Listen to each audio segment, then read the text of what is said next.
கடகராசி அன்பர்களே, கடகராசி கடக லக்னம் இந்த ஆவணி மாதம் எப்படி இருக்க போகுது?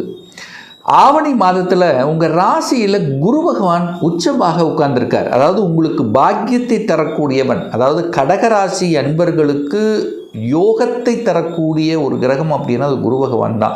அந்த குரு பகவான் உங்கள் லக்னம் ராசியில் உட்கார்ந்து உச்ச பலத்தோட வலிமையாக இருக்கார். கூட புதன் இருக்கார். புத்திசாலித்தனமிக்க புதன் பகவான் லக்னம் ராசியில் இருக்கிறது திக்பலத்தை வரும், வலிமை கொடுக்கும். அப்போ நல்ல அறிவார்ந்த சிந்தனை மதிநுட்பத்தை கொடுக்கக்கூடிய ஒரு மாதம். குரு உட்கார்ந்திருக்கார். கடவுளினுடைய அனுகிரகத்துக்கு சொந்தக்காரர். அப்போ கடவுளினுடைய ஆசீர்வாதம் அனுகிரகம் உண்டான்னு கேட்டிங்கன்னா கண்டிப்பாக உண்டு. பெரிய மனிதர்களை குறிக்கக்கூடிய தனத்தை குறிக்கக்கூடிய கிரகம் உச்சமாக லக்னம் ராசியில் இருக்கிறதுனால இந்த தனத்தை அடையக்கூடிய பெரிய மனிதர்களின் தொடர்பு கொள்ளக்கூடிய சந்தர்ப்ப சூழ்நிலைகளை கண்டிப்பாக உருவாக்கும் இந்த கடகராசி என்பர்களுக்கு.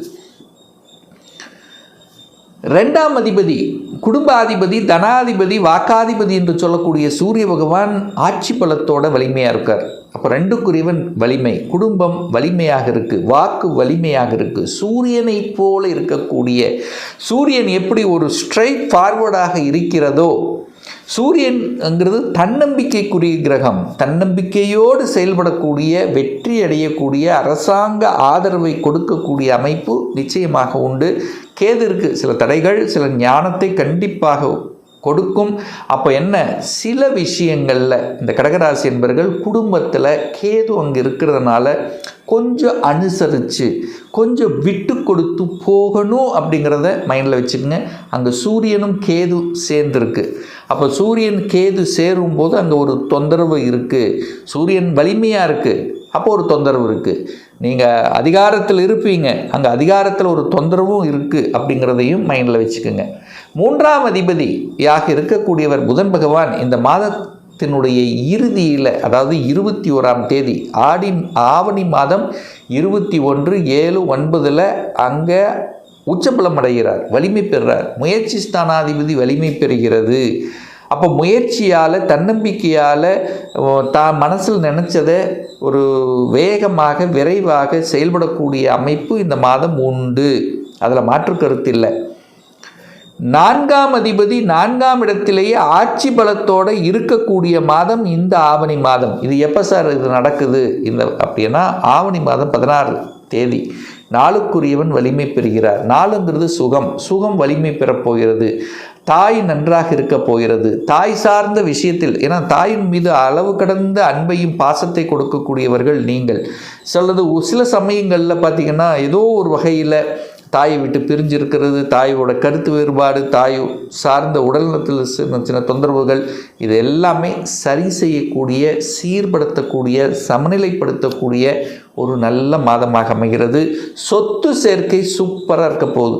சொத்து சேர்க்கணும், இடம் வாங்கணும், நிலம் வாங்கணும், வீடு வாங்கணும், வண்டி வாகனம் வாங்கணும், இதெல்லாம் ஆசைப்படுறவங்களுக்கு சூப்பரான ஒரு மாதம் இந்த கடகத்துக்கு.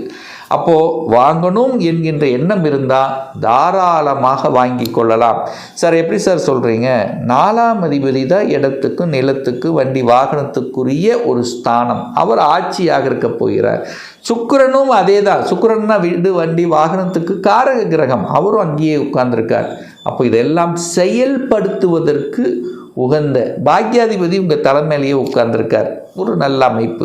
ஸோ இப்போது இந்த மாதம் இதெல்லாம் பார்க்கும்போது தடை கொடுத்து கொண்டு, ஏன்னா போன மாதம் சுக்கிரன் வேறு நீச்சமாக இருந்தாரா, அப்போது 4க்குரியவன் தனக்கு 12ல் போய் மறைஞ்சிருந்தாரா, வாங்கலான்னு ஒரு எண்ணம் இருந்திருக்கும், வாங்க முடியாமல் போயிருக்கும். இல்லை ஏதோ ஒரு தடை, ஏதோ ஒரு தாமதம், ஏதோ ஒரு பிரச்சனை, ஏதோ ஒரு தொந்தரவு இருந்திருக்கும். இப்போ அந்த தொந்தரவு எல்லாம் விலகிவிட்டது. அப்போ இடம், வீடு, வண்டி, வாகனம், அசையா சொத்துக்கள் வாங்குவதற்கு உகந்த மாதம் இந்த ஆவணி மாதம் இந்த கடகராசி அன்பர்களுக்கு. 5ஆம் இடத்தை குரு பார்க்குறார். 5 என்பது குழந்தை ஸ்தானம். அந்த இடத்தை குரு பார்க்குறார். தனது 5ஆம் பார்வையாக பார்க்கிறார். உச்சமாக இருந்து பார்க்குறார். பாக்யாதிபதியாக இருந்து பார்க்குறார். அப்போ 5ஆம் இடம் வலுப்பெற போதா? அப்போ பூர்வ புண்ணியம் பலப்பட போகிறதா? அப்போது பூர்வீகத்தில் இருந்து வந்த பிரச்சனை கண்டிப்பாக இருந்தது. ஒரு சொத்து பிரச்சனை, ஒரு பாக பிரச்சனை, ஏதோ ஒன்று சகோதர உறவுகள் உள்ள பிரச்சனை. ஏன்னா செவ்வாய் போய் 12 உட்காந்துருக்கான். அப்போ ஏதோ ஒரு பிரச்சனை இருக்குதுன்னா அதை தீர்த்துடலாம் அப்படிங்கிற எண்ணத்தை கண்டிப்பாக கொடுக்கும். அதாவது விட்டு கொடுக்கக்கூடிய மனப்பாங்குங்கிறது இந்த மாதம் எதிர்பார்க்கலாம். இந்த கடகராசி என்பர்கள் குழந்தை பாக்கியத்துக்கு சாதகமாக இருக்கான்னா 100% சாதகமாக இருக்குது. ஏன்னா குரு குழந்தை காரக கிரகம், குழந்தை ஸ்தானத்தை பார்க்கிறது. அது பாக்யாதிபதியாக இருந்து பார்க்குது, நல்லது நடக்க போகுது. அப்போ குழந்தை பாக்கியம் இல்லாதவர்களுக்கு குழந்தை பேரு உண்டு. குழந்தைகளால் நல்லவைகள் என்ன, உங்களாலேயோ அல்லது குழந்தைகளால் ஒரு நற்பெயர் கொடுக்கும்போது உங்களுக்கு ஒரு சந்தோஷம் கிடைக்கும். நல்ல மார்க் வாங்கிட்டாரு அல்லது நல்ல காலேஜில் ஒரு சீட்டு கிடச்சிது, அவங்களுடைய ஆசைகளை பூர்த்தி செய்வதும், அவங்க அதாவது 5×12 இருக்கா, அப்போ ஊரை விட்டு வெளியே நகரக்கூடிய, தன்னுடைய டிஸ்ட்ரிக்டை விட்டு வெளியே அல்லது அதர் ஸ்டேட் அல்லது வெளிநாடு சென்று படிக்கக்கூடிய அல்லது வேலை பார்க்கக்கூடிய அமைப்பு எப்படியோ ஒரு பாக்கியத்தை கொடுக்கும். ஒரு நல்ல பாக்கியம்தான். ஊரை விட்டு வெளியில் போய் பிழைக்கக்கூடிய படிக்கக்கூடிய அமைப்புகள் சந்தர்ப்பங்கள் இந்த கடகத்துக்கு உண்டு. அதே குரு தான் 6ஆம் அதிபதியாக வருவார். அப்போ 6ங்கிறது கடன், நோய் எதிர்ப்பு, பகை. அப்போ கடன் கேட்ட இடத்துல கிடைக்குமா? கிடைக்கும். ஹெல்த்து கேர் எடுக்கணுமா? கண்டிப்பாக எடுக்கணும். ஏன்னா 6ஆம் அதிபதி எங்கே இருக்கார்? அப்போ நிறைய பேர்த்துக்கு வயிற்று சம்பந்தப்பட்ட, இந்த கடகராசி என்பவர்களுக்கு நிறைய ஒரு பிரச்சனை வருதுன்னா அது வயிற்று சம்பந்தப்பட்ட, ஜீரணம் சம்பந்தப்பட்ட இதில் தான் ஏதோ ஒரு தொந்தரவுங்கிறது கண்டிப்பாக இருக்கும். பட் அது நீங்கள் சரியான உணவு கட்டுப்பாடு, உடற்பயிற்சி இதெல்லாம் நீங்கள் செய்து கொள்வது சிறப்பு. திருமணம் சுப காரியங்கள் எப்படி சார் இருக்கும்? 7ஆம் இடத்தை பார்க்கணும். 7ஆம் அதிபதி பாக்கியஸ்தானத்தில் இருக்குது. அப்போ 7க்குரியவன் தனக்கு 3 வளர்ச்சி என்கிற இடத்துல இருக்குது. குரு பார்க்கிறார், குரு பலன் இருக்குது. குரு 7ஆம் இடத்தை பார்க்குறார், 7ஆம் அதிபதியை பார்க்குறார். அப்போ 7ஆம் இடத்தை பார்த்து 7ஆம் அதிபதியை பார்க்குது. அப்போது திருமணத்துக்கு தடை இல்லை. நிறைய கடகராசி என்பர்கள் கடந்த 2 வருஷமாகவே தடை, திருமணத்தில் பிரச்சனை, திருமணமாக இருந்தாலும் கணவன் ஒரு சைடு, மனைவி ஒரு சைடு, ஏதோ ஒரு குறை கண்டு கொண்டிருந்த, ஒரு குற்றம் சொல்லி கொண்டிருக்கக்கூடிய அந்த கடகத்தை அப்போ இதெல்லாம் அந்த குற்றம் நிவர்த்தியாகிறது, சாந்தப்படுத்தப்படுகிறது, சமப்படுத்தப்படுகிறது, உணர்ந்து கொள்ளப் போகிறீர்கள். இதெல்லாம் எடுத்துக்கலாம். அப்போ திருமணம் அப்படிங்கிறது நல்லபடியாக அமைய போகிறது. கூட்டாளிகளுடன் இருந்து வந்த பிரச்சனைகள் சரி செய்ய போகிறது. ஒரு நல்ல பாக்கியம் கிடைக்கப் போகிறது. நல்ல பாக்கியம், தொழில் பாக்கியம். இப்போ தொழிலில் பல பிரச்சனைகளை சந்திச்சிருப்பீங்க, நிறைய அனுபவ பாடங்களை உங்களுக்கு கொடுத்துருக்கு. ஸோ அதன் மூலமாக சில சேஞ்சஸ், ஒரு மாற்றங்கள் செய்து சீர்படுத்தக்கூடிய அமைப்புங்கிறது கடகத்துக்கு நிச்சயமாக உண்டு. சார் 10ஆம் அதிபதி போய் 12ல் மறைஞ்சிட்டாரே, 10க்குரியவன் 12ல் இருக்கிறார். அப்போ தொழில் விரயமாக இருக்கிறது. நீங்கள் அப்படி எடுத்துக்க வேண்டாம். தொழில் 12, தொழிலுக்காக வெளிநாடு, வெளியூர், வெளி மாநில பயணங்கள் மேற்கொள்ளக்கூடிய அமைப்பு.